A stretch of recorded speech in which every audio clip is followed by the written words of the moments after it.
Thank you very much for your attention. Yes, I was asked to give this presentation.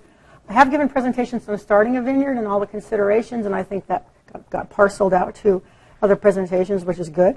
And so this is sort of a new one to me, but there's a lot of, I believe there's overlap and perhaps something that you've already done, and we can talk about that as we go. This is a list of people who I owe my thanks to. A couple of them I need to write, honest to God, thank you cards, because they supplied me with information and some the material you're going to be seeing. I was able to put their names on some of them, but not all of them. So redeveloping vineyards.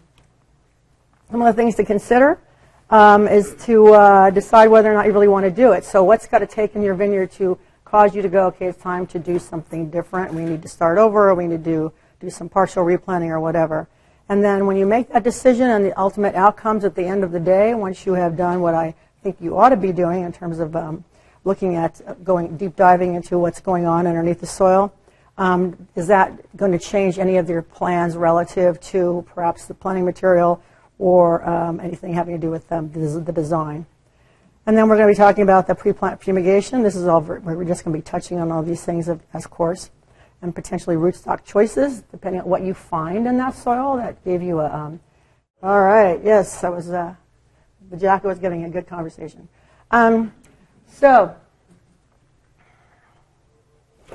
and then spacing and trellising considerations, which Con will then, that'll be a nice segue to what he will be discussing. This is sort of new. Okay, good, it went away.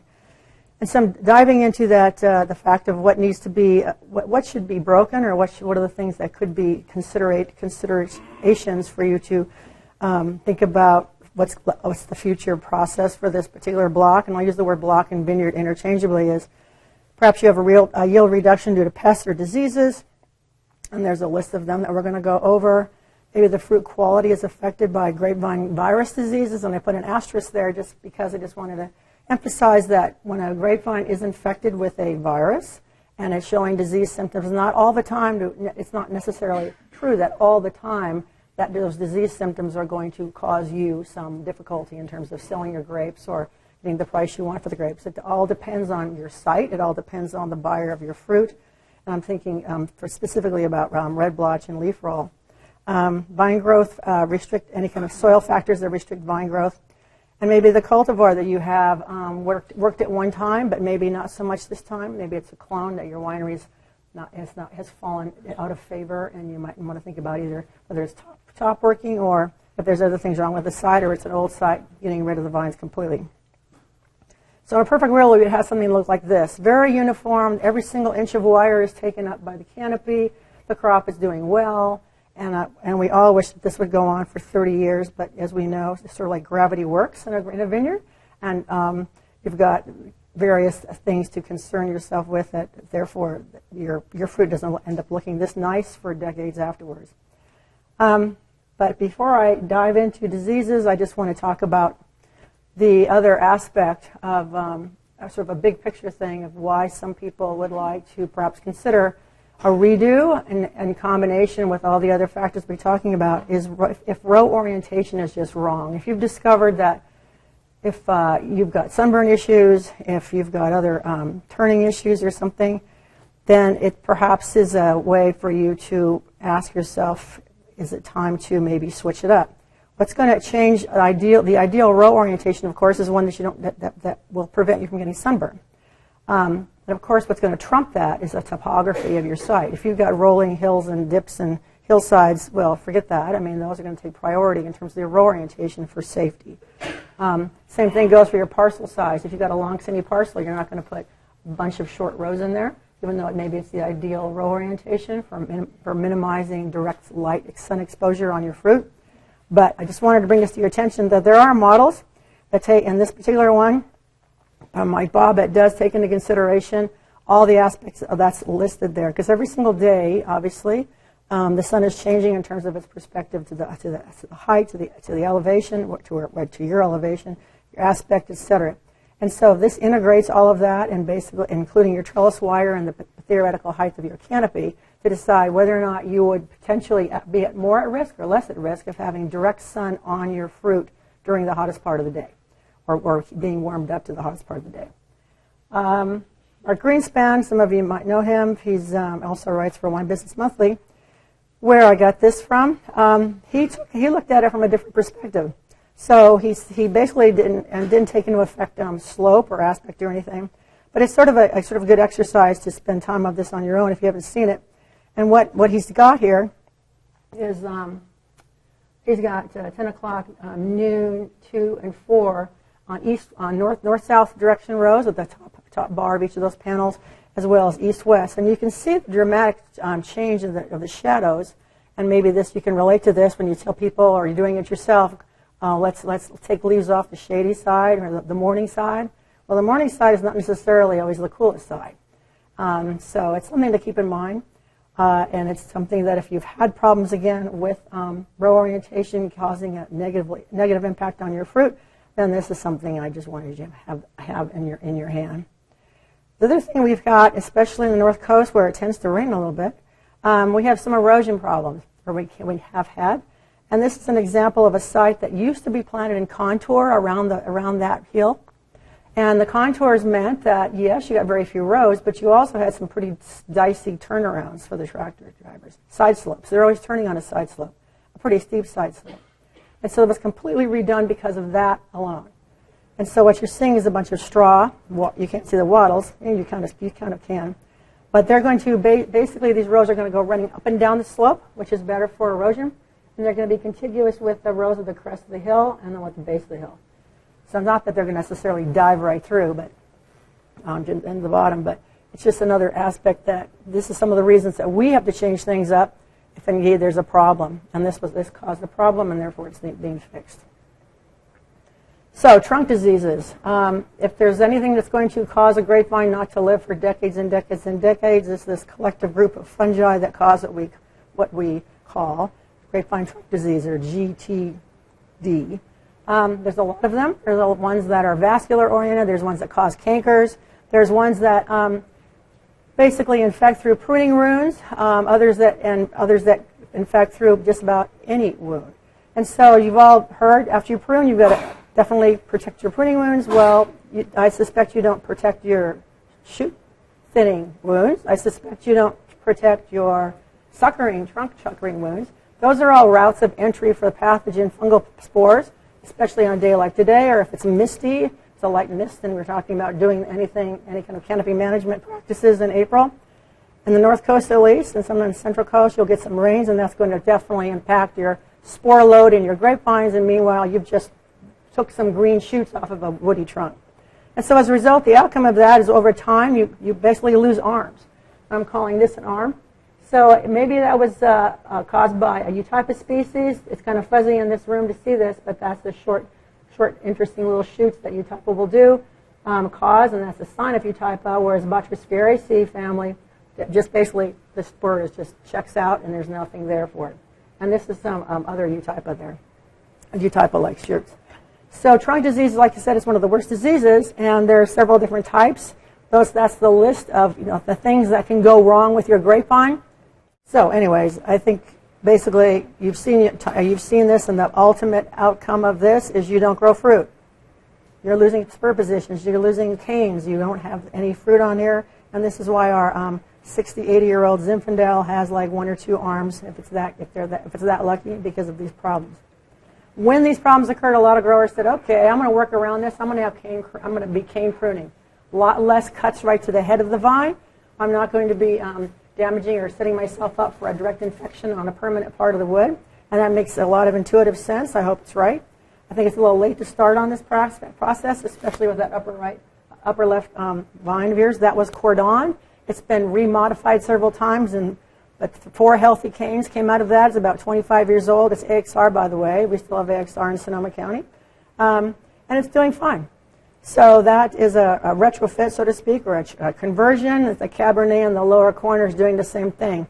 All the wood on the ground is to get lopped it off, and they've left canes and they've wrapped canes.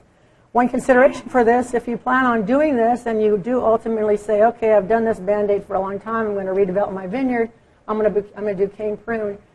Think of your vine spacing. So this is a little sort of a forward-thinking process is like, if you're going to do cane pruning and you haven't done cane pruning before, but you've retrofitted to cane pruning, that's fine. But then when you do the big redo, you need to move your vines in a little bit closer, because 6-foot vine spacing, at least up here, you generally can have some blind buds, long canes. And so it's just sort of a heads up.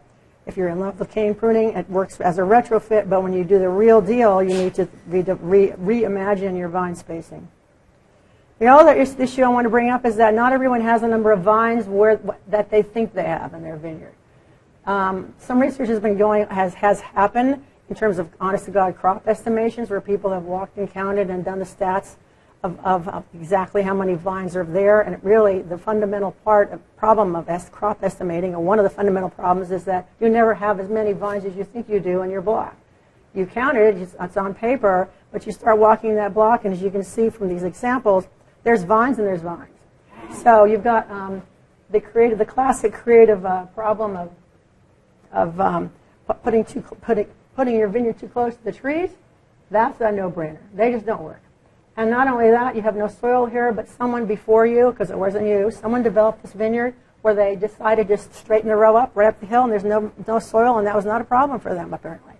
And then, of course, this one is, besides being filled with bot canker, that's only 18 years old. But it's in a region of the county that has a lot of trunk diseases, and those vines are not functional. So again, when you're doing crop estimations or you're paying other bills, you're putting powdery mildew sprays on those things, and they basically are not giving you a single cluster. That's something to consider. So, grapevine diseases. Grapevine red blotch disease, that was the example I was giving you in the sense of you could have grapevine red blotch disease in your vineyard. You could still be happily selling your grapes to the person who wanted to buy them, because you're meeting the metrics of that buyer. The tier of grapes that your grapes are targeted for that winery is satisfied by that quality, and everything is good. So it's not the end of the world as we know it. It is very much of a discomfort for people who are in that very high tier, or something high enough to where the wine buyer says, and this is a very difficult conversation to witness, and I've had that opportunity, unfortunately, a couple times where we're pulling your contract.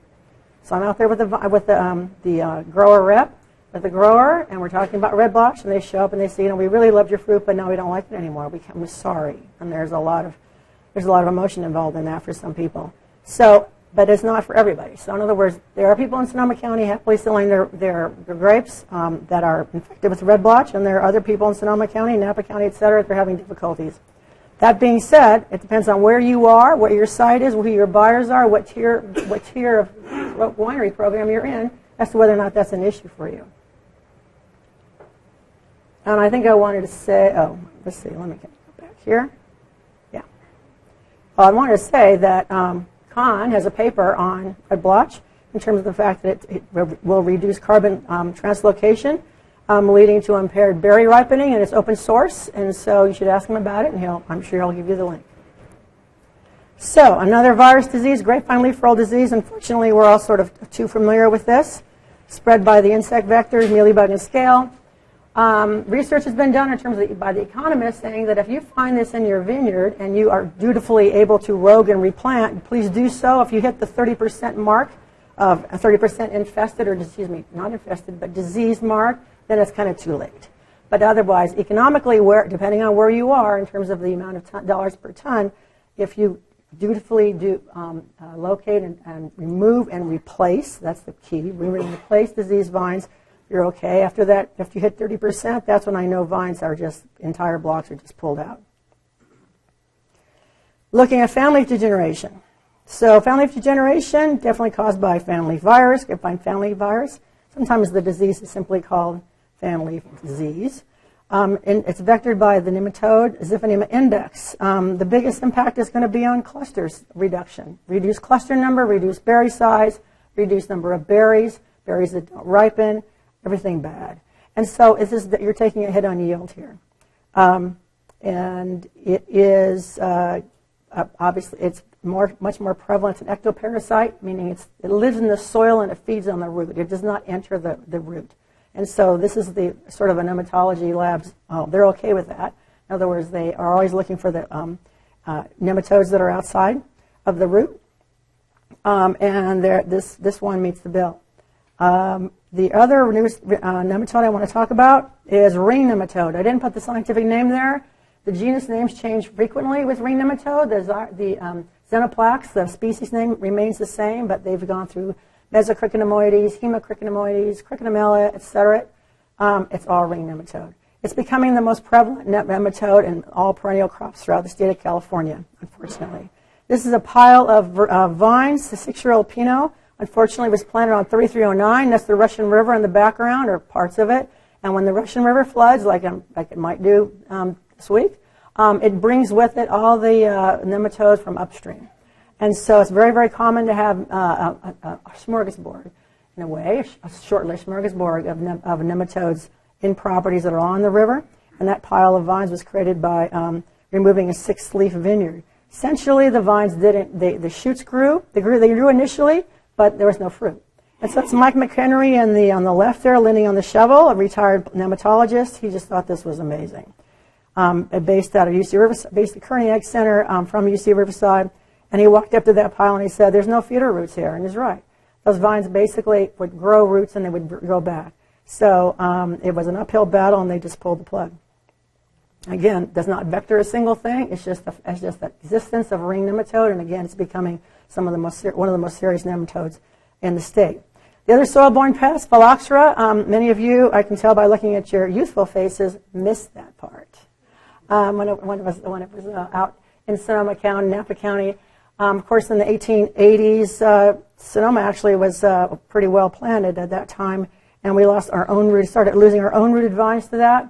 By the time the mid-1980s showed up, the own-rooted plantings were in Monterey County and Lake County, not exclusively, but they had predominantly own-rooted vines there, and then so they got the type of phylloxera that their predecessors did 100 years ago. But also, unfortunately, those of the rest of the North Coast counties around AXR and St. George. And AXR took a hit, as you know. It's 50% vinifera. Phylloxera is a native to North America. Vinifera is native to the Old World. When the Old World met the New World, phylloxera won. And so then when the plant breeders decided, this is not a good thing, and they proceeded to take wild-growing Vitis species from North America to bring back to Europe to breed resistant rootstocks, they accidentally brought phylloxera with them. So that chain happens. So that plant breeding phase, as Andy probably mentioned to you, in 1880, 1920, we're still growing a lot of those in our vineyards. It's an aphid-like insect. It feeds on the roots. It'll stunt vines. It'll ultimately kill them. It's kind of a slow death, very slow death. So that yellow blob there that I should have pointed to before, right there, that actually is a swelling on the root, and those little tiny, tiny yellow spots there are small, either crawlers or second stage nymphs. Back in the day, you could take a shovelful underneath the emitter, and it was bright yellow. From the distance, you didn't have to bend down with the hand lens. You go, it's phylloxera. That's how crowded it was down there. When you fast forward to what happened, so that was starting at about the mid-'80s, and then by the late 80s, people realized what was going on. The replanting was happening. And then again, about 10 years later, that's Andy Walker. With Jeffrey Granette, whose back is to us. Jeffrey Granette finished his career working on phylloxera. 10114 started having phylloxera populations, essentially forming what we call nodosities, not tuberosities. So by nodosity, I mean we're talking about this swelling, not the stuff that I'll show you on the next slide, not the stuff that is basically going to eat through a suberized root and allow it to be decayed by organisms. So there in 1989, that's a typical phylloxera infested area. If I was a drone and I could take have taken an aerial picture of that, it's basically a circle that grows outward relatively quickly, but slowly. Again, it's a slow death. So Andy and Jeffrey were out there at a particular place in Alexander Valley looking at things that they didn't want to find. The damage, again, this is the those are the nodosities, the swellings you'll have, and with some of the insects sitting on top of them. And with time, the tuberized root will become pitted and ultimately allow for the entrance of fungi. This is all underneath the ground, of course, and that's how the vine is killed. It's basically rotted from the outside in. Vine stunting, vine death. It's a sad demise. It was a big changeover for the industry. It was pretty dramatic.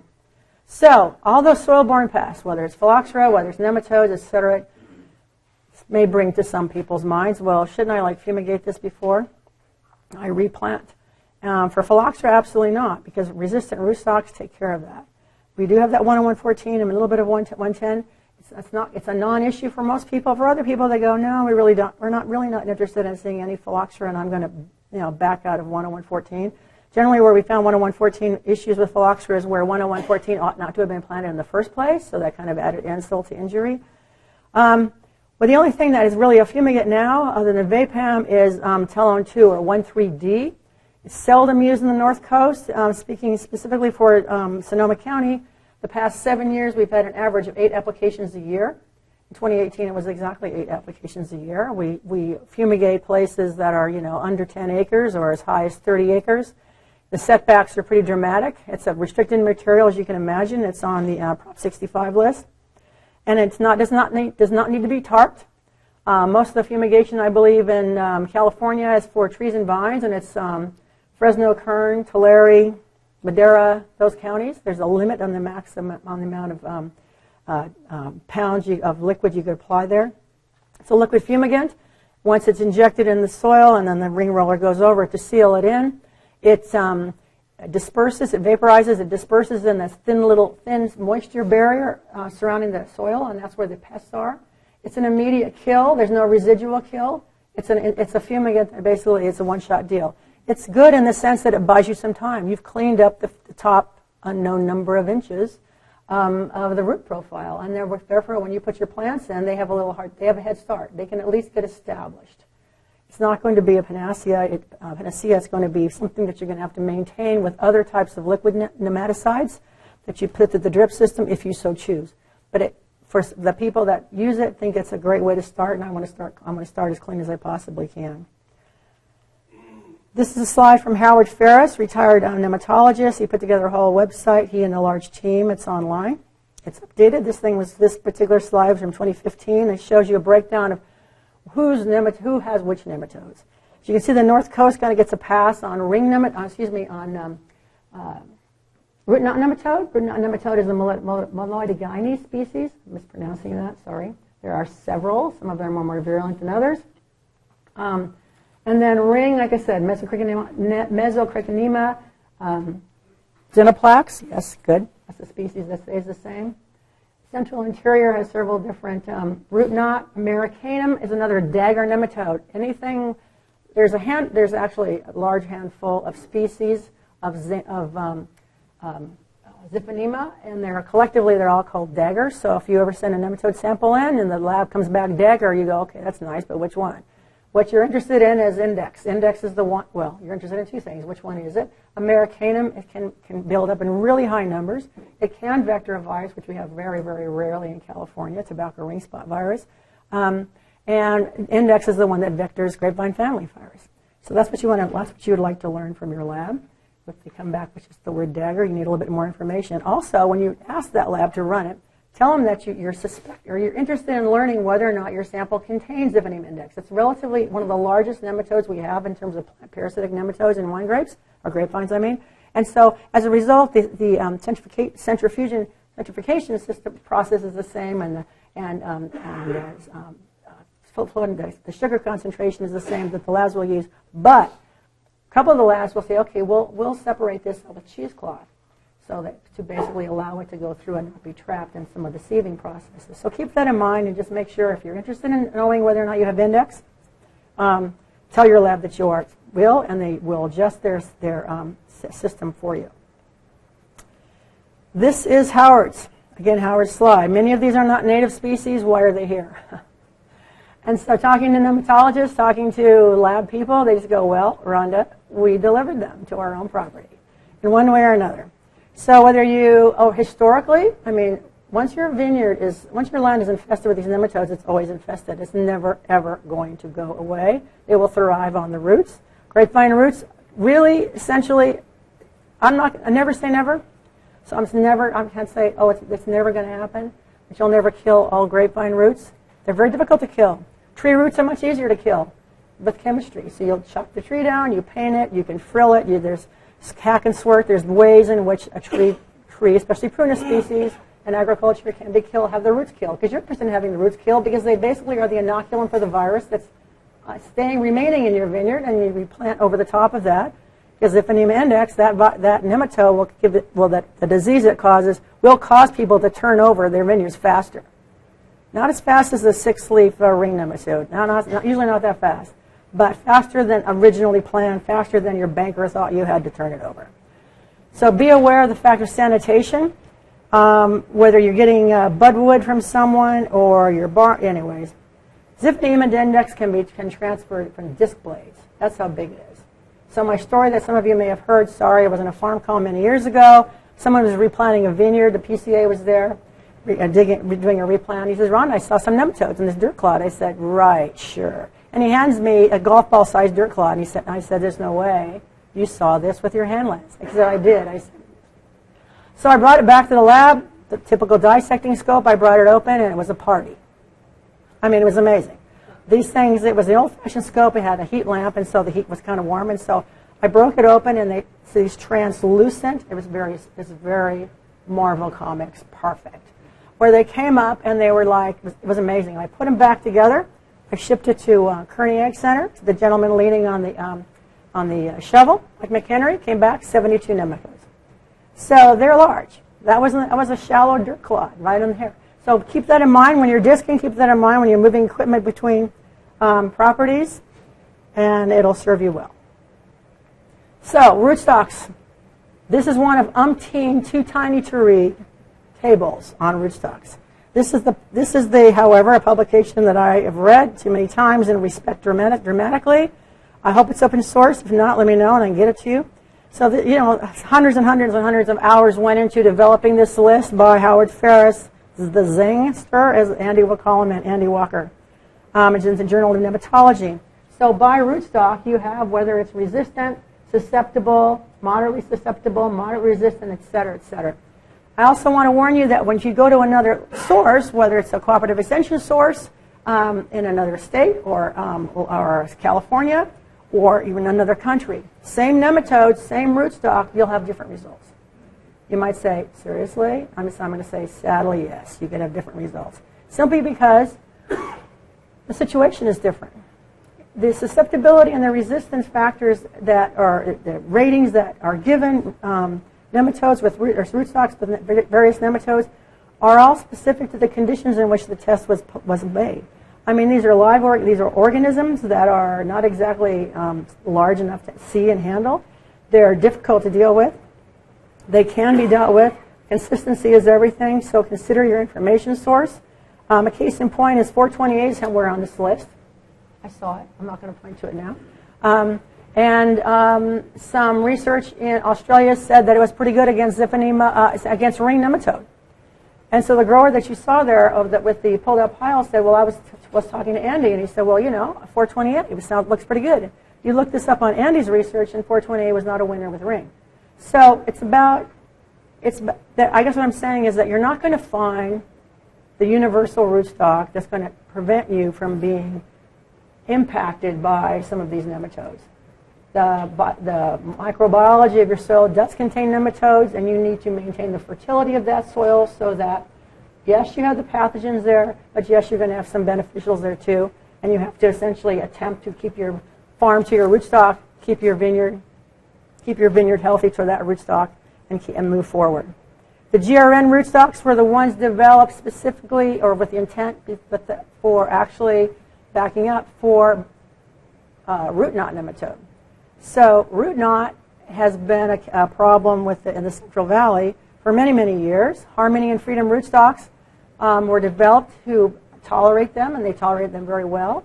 Unfortunately, what's happening now is the generations of vines are going back onto the same land. Same rootstocks are being used, and guess what's happening? The ring population is skyrocketing in trees and vines. Harmony and Freedom are only vine rootstocks. And so, as a result, they said, okay, we need to, that was one of the impetus to start that project.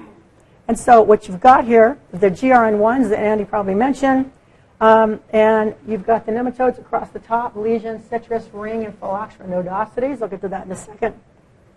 But the good news is all the GRNs, the footprint on the footnote on the bottom there basically says what Andy did is he went to Central Valley, he collected the pathivars, the nematodes that were causing the most grief for harmony and freedom. He included them in a testing. Plus, he had a sample or a collection of nematodes that were friendly or root knot. He put those three together.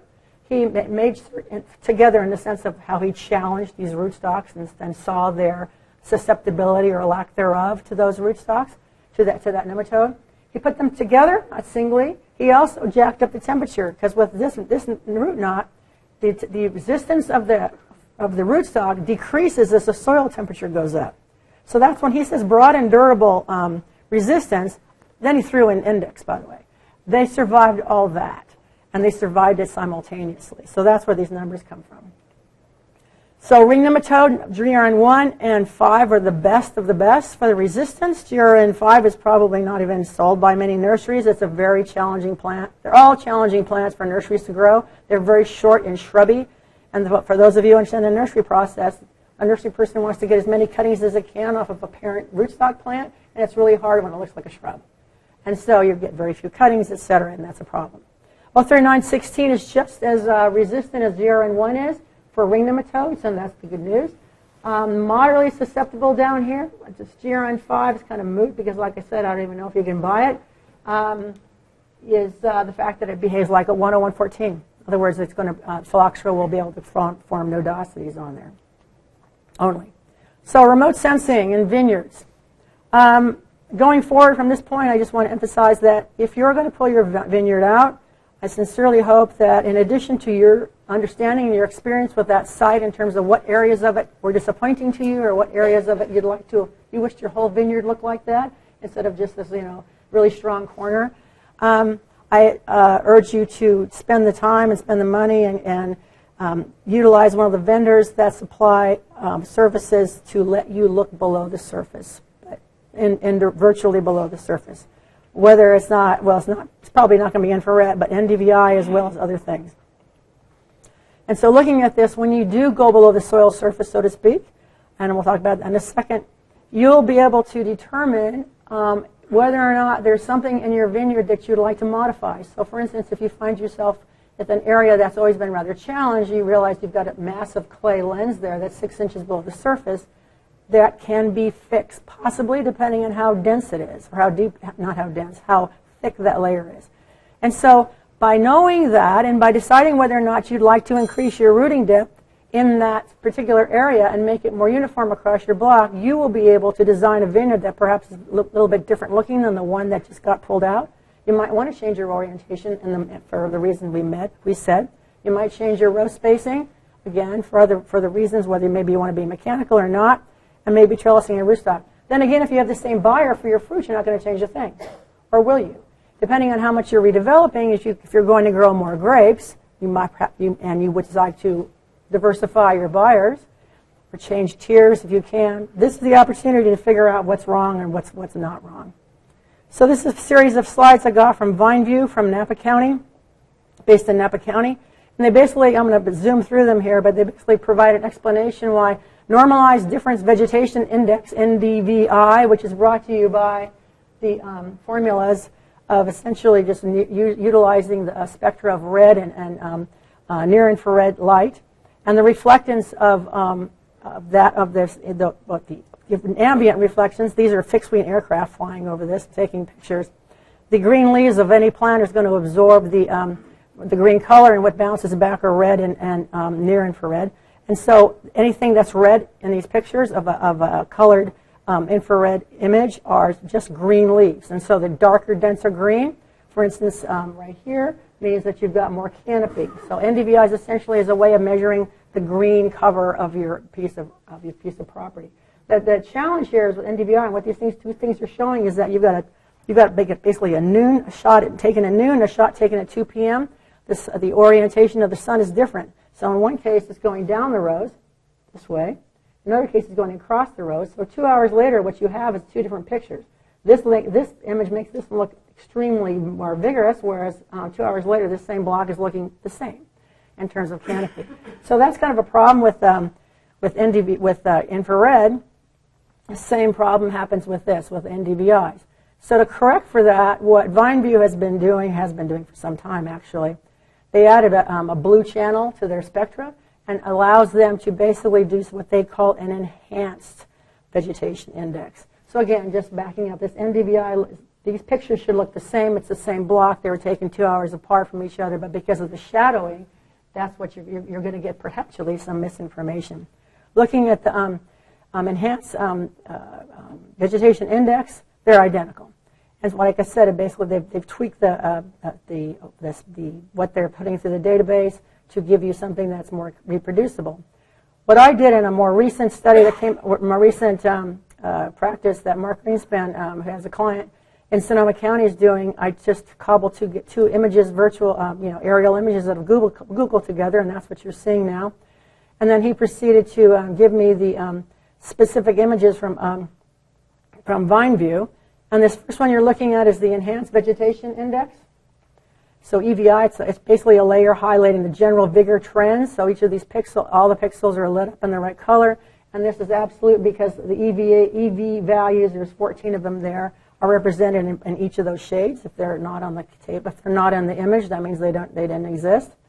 And then we go to what VineView calls the calibrated or relative EVI. That's basically a layer highlighting the general vigor trends. And so they consolidated that scale into again, a generic, generic, that's my term, a shorter range of colors to indicate vigor differences. And lastly, the one I want to put up here is something they took 3-meter zones that use canopy-only data. They got rid of the soil, they got rid of the any other thing other than the canopy. And then that allows you to look at the differences within the vineyard itself. And that's the scale, high vigor to low vigor.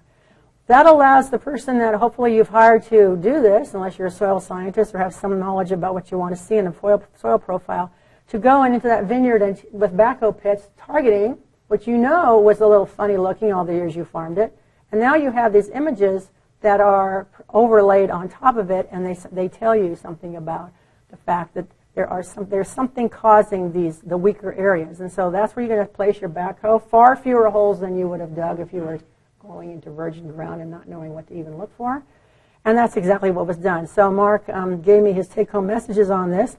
You've got, surprise, surprise, on the Russian River, you've got Pierce disease here, plus you've got high ring and dagger nematode. Here you've got low nematode counts, but highly compacted soil. So you've got stressed vines and smaller canopies, redder color. And down here you've got massive subsoil plus a lot of nematodes. Here he is in the pit, and he provided this soil profile for me. Massive unstructured soil, not penetrable by root. So this cross member here is a root. It's not going to go any deeper than 30 inches. So if you have a vineyard, if you've got that area in your vineyard, if you are okay with that depth, but yet obviously that depth is causing those vines to grow weaker, and the majority of your vineyard has greater soil depth, maybe you would consider doing deep ripping to even your property out. Having the evening growth across those blocks is ideal. That's what people definitely plan for. So, and when you are on those backhoes, someone's in those backhoes, where is the root zone? What's the structure? What's the texture of the rock by depth? The chemistry by depth. You can be taking soil samples up for nematodes, etc. And this is what's conventional, normally done on that. Here's an example of something after the fact. So this is a block in Napa County some years ago. So you can see you've got some yellowing vines here, and so they these are all backhoe pits where these are backhoe pits where the arrows point to, and then these areas. So the very weak vines obviously have very little soil. There's the tines of the teeth of the backhoe bucket scraping at it, and there was nothing there. And so the block was laid out differently than perhaps it would have been if they had done this before they had laid the block out. So the irrigation blocks need to be specific to the amount of soil water holding ability of the zones of vines. That's very difficult in some circumstances, but easier done in others. And so what do you do if you want to get into that and deep rip? There's ways to deep rip, and there's no other ways to deep rip. So this is a straight shank. They're wingless. There's two of them there. They're basically just going to rip through it. It's kind of like putting a knife through butter. The profile that you see on the right, this is what you get, about 8 to 10 inches. If you do a backhoe pit after you run this thing through, you get about 8 to 10 inches on each side of these shanks that give you some loosen. That's what inspires people to do a 3-way rip. How many people have you heard of a 3-way rip? They do 3 ways simply because they need to keep slicing through it multiple times to actually get some fractioning. Not the best thought in a way, because it takes a lot of time and energy and money, and you're not going to get as good a rip as if you used a winged shank. So these are just hooked on here for show and tell, but this is a winged shank, and what it does, and it goes much taller than it appears. What it does is it basically allows you to cause some fractioning of the deeper zones without demolishing the upper part of the profile. Upper part of the profile is probably not going to be too compacted, right? A little bit compacted because you have tires running over it, but below is what you want to get that highly concentrated clay layer that I pointed out before, as well as some other things. And the soil will ride up on this slope and then drop off the back. This is all happening below you. This is not a slip plow that brings the subsoil up to the top and then flips it. You don't want to flip anything. You basically want to leave the soil structure as it is, but bust it up a little bit to allow for root penetration and therefore more access to water. If those of you are interested in thinking, well, maybe I could dry farm this instead of turning that water on as more frequently. Soil that, when you do this, the soil moisture content of that property must be known. And when I say soil moisture content, it means you want the soil that you want to break apart, have the ability to break apart. If you can visualize soil that is made of Play-Doh or modeling clay, that's a little bit too wet. So if you have a clay loam, a silty clay loam, a loamy clay, and that's what we commonly have up here anyways, that's got a lot of water in it, it will deform. It will not break. And so the soil moisture content of that thick layer of impenetrable cement down there, if you think you can reach it, meaning it's probably no more than 20 inches away from the surface and you've got a chance at breaking it up, concern yourself with what people call the plastic level. It has to shatter. Otherwise you will deform it. It's like smushing clay, and it's smushed forever, and you will want to not ever, that's not a good thing. It's very, very hard. You basically create a worse problem. So this is the wing tine moving to the central coast, the vibrosoiler. Also used in the north coast. This is they call this the, oh my gosh, what authority? Champion? What is it? I'm not hooked to anything, am I? I am hooked to something. Never mind. Challenger, that's what it's called. A Challenger, there's a lot of Challengers. In other words, all I can say is go to 100 horsepower and keep multiplying up, because this thing is several tons. And what this is showing is, here, oops. You've got your wing tine here, and everything was pretty much like the earlier pictures I showed you, but this thing's going to vibrate at 2 oscillations per second. So the horsepower on this thing is enormous. And this whole setup is going to be dropped down, and it proceeds to go through this very Central Coast-esque, humongous vineyard.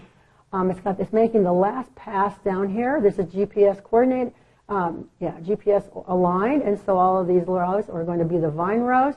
He's digging a trench, basically pulling this. It's called delving. It's a delve plow now. He's pulling that. It's vibrating, like I said, that fast, and he's going to be down there 3+ feet during the process. And he's finishing it through. He's still delving. It's called the vibrosoil. This is definitely Central Coast. You don't see anything like that up here. And so the nice part is, like I said, everything's lined. That's the vine row. It's already figured out, and this is what you can do afterwards. Whether you're loading compost out in that trough or gypsum or whatever, it's going to drop right down. And the other part is the vibrosoiler is functioning. Or actually, after this pass is made, after he finishes, gets back on the machine, and this is bedding up. So basically, he's got besides the gangs there, he's got like a plow that basically moves that soil back in. He's bedding it up, and the vibrosoiler is functioning. So it's vibrating whatever you put down there deeper. It's a pretty remarkable instrument. They make these, by the way, for people that are like not quite that large. This is another way of removing your vineyard. Growers. This is a person who decided he's going to do the pluck and plant. He's not going to pull everything out. He had a problem. He had Merlot on 3309, and it had to go. And so he left the infrastructure in. Those stakes are in place. Everything's there. He took a grubber. How many people have used a grubber to pull a vine out? Gamblers. Oh, yes, one person. Awesome, right?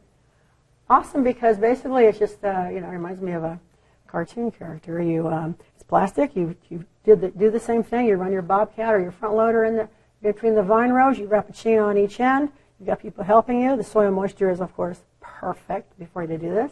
And you wrap it around the vine and lift it up. Well, with the grubber, basically you're wrapping, the grubber grabs the trunk and applies equal pressure around the entire trunk. So when you pull it up, you're pulling equally upward across all angles of that vine.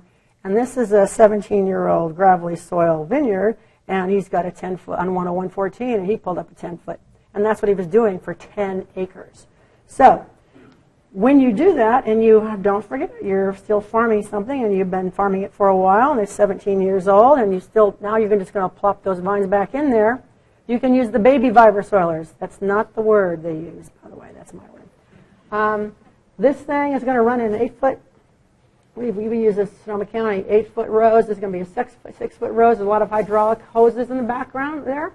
This one takes over 100 horsepower to run. This one comes close because it's going to go 30 inches down there, and you're pulling it, and you're going to be running it right down this is from the website, right down on the side of the vine row. So the stakes are out, and this will be run in people's vineyards when the vines are in. And you're going to be doing this not every other year because you're ripping your roots. But basically, I've seen the results of this, not 100%. It's not. I've never seen it cause harm, but I have seen phenomenal growth response. Basically, you're doing a little root pruning. You're shaking things up. It's not a ripper. You're basically shaking things up, and you can see the cracks that really do move into in our cracking soils towards the vine row. This is a vineyard I visit regularly, so I'll be able to see how well it did. They ran this through last December. See what happens. Almost done here. Spacing and trellising decisions. 2 more slides gone. They're almost up. This is sort of a segue to Con's presentation. I would hope that if you are considering doing a replanting, and you would be considering whether or not you want to maintain your same spacing, same row orientation, same row spacing, that's fine, especially if this block is in the middle of other blocks and you'd like to drive through one and consider to the other without changing your calibration and et cetera, with your sprays or whatever. But keep in mind that mechanizing more farming practices is going to allow you to get things done on time. So there were just over 300 H2A workers brought into Sonoma County this last year. I don't know how many brought into Napa, but there's simply no people to do the job that needs to be done. I don't know if you're familiar with H2A. It's quite expensive, but it pays off. You're bringing foreign workers in after you've made sure that no native-born or native citizens, well, actually just citizens, don't want the job, and you bring them in from Mexico. You are responsible for them for 6 months of the year. You provide the housing. You provide you provide everything, and it's worth it. That's what people are doing. They're management companies turning over properties, building buildings, and that's how they're going to work.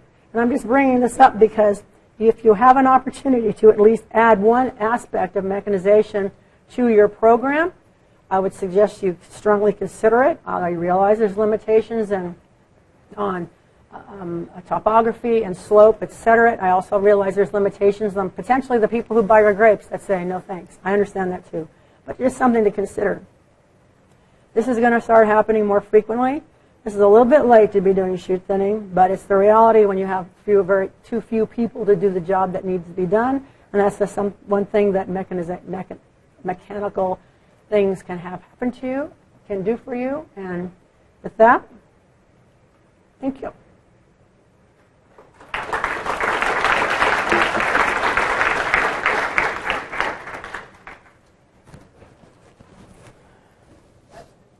Oh, yes.